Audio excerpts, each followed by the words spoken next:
So welcome to Camden Market, and the reason we're down here is so many of you, when you're coming to London, put Camden Market high up on your list of priorities to come and visit. It's one of those places now that's pretty much open 7 days a week, and you take your pick with what you've got down here. So I thought, do you know what? Let's go and find where is a decent place for a cup of coffee, and let's see if we can find a different place for a cup of coffee here at Camden Market. So I've actually gone on the outskirts of Camden Market. It's in the East Yard, which almost overlooks the canal down by the lock, and I'll put a bit of video up at the end so you can see almost where it is. It's on the main high street itself, but it's right by the lock.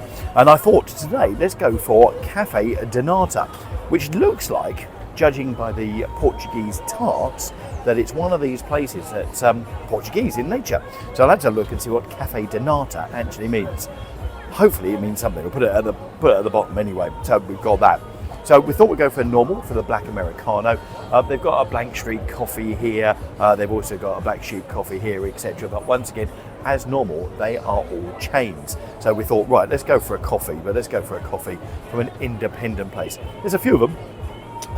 And one of them is a Camden coffee shop.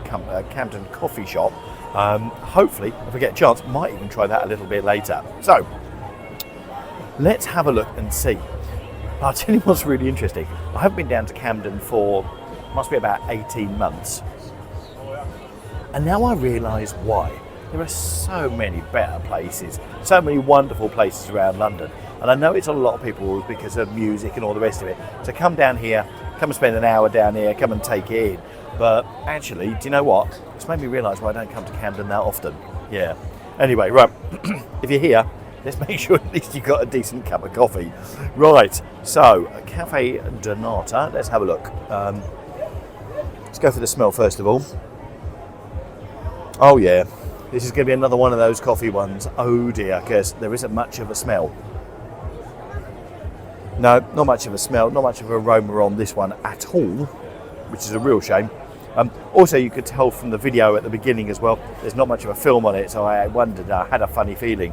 But once again, it's a barista coffee, but oh well. If I was going to say there's anything, I'm going to say it smells of the lock, which is not a wonderful, pleasant smell. So, aroma, do you know what?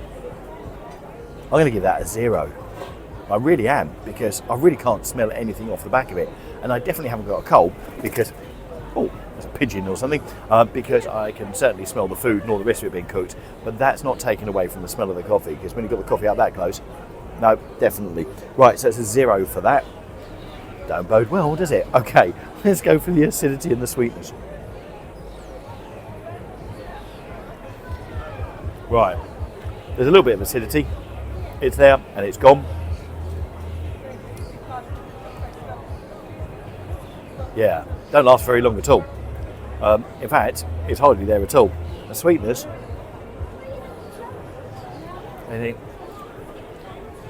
do you know what? This is going to remind me of the Ergon Cafe that we did at Westfield a long time ago, because actually acidity, I've been pushed to give that a 1. Sweetness, absolutely nothing. This coffee is pretty dreadful. So that's a 0, a 1, a 0. So we're on 1 point so far, with only 2 left to go. That's 1 out of 15. Okay. Next, we're going to go for the finish. The body. Sorry, go for the body. Body. Well, I'll give the body something. I've had worse, so I'm going to give that a 2. So that puts us on 3 points already. And the finish.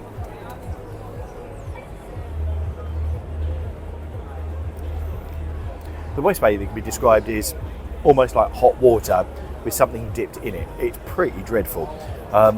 So I'm going to give that a 0, because to be quite honest, I'm not even going to finish it. So that's a 3. 3, and what did we give it? We gave the finish. Yeah, we gave the body 2, I think, didn't we? Did we give the body 2? So I'm not being funny. I've lost count because this coffee is so awful. I'm going to put it on the screen. I've lost out fingers and all the rest of it. So it's Camden Market. If you come to Camden Market for coffee, what you do is you avoid at all costs Cafe de Nata, which is what they call a premium pastel de nata, with fresh baked goods every day. Let's hope their Portuguese their custard tarts are a lot better than the coffee, because the coffee is pretty dreadful. Service wasn't fantastic either. The bloke grunted at me for service, so another reason to sort of avoid Camden. Actually, I tell you what, we have found a brilliant market with fantastic coffee, and that is over at Borough Market. And do you know what? I'm going to put a link to that at the end. So, yeah, high hopes, low scores. That's all I can say on that one. Listen, thanks so much for watching. It's disappointing, and do you know what? I'm really pleased I didn't buy any food from there. This coffee sent me back £3.05p. It's in a paper cup. You know my thoughts on paper cups, but actually in a marketplace you get that because you can't have crockery or anything else like that. And I like the fact that the cup, as you saw at the beginning, has got buses and bits of the Tower of London and all the rest of it. So yeah, that's really nice and that's really good, but it don't make up for the coffee, which was, for all intents and purposes, pretty rubbish. Anyway, thanks so much for watching, guys. Catch you in the next video, and let's hope we get a better one next time. Take care. Cheers for watching. Bye.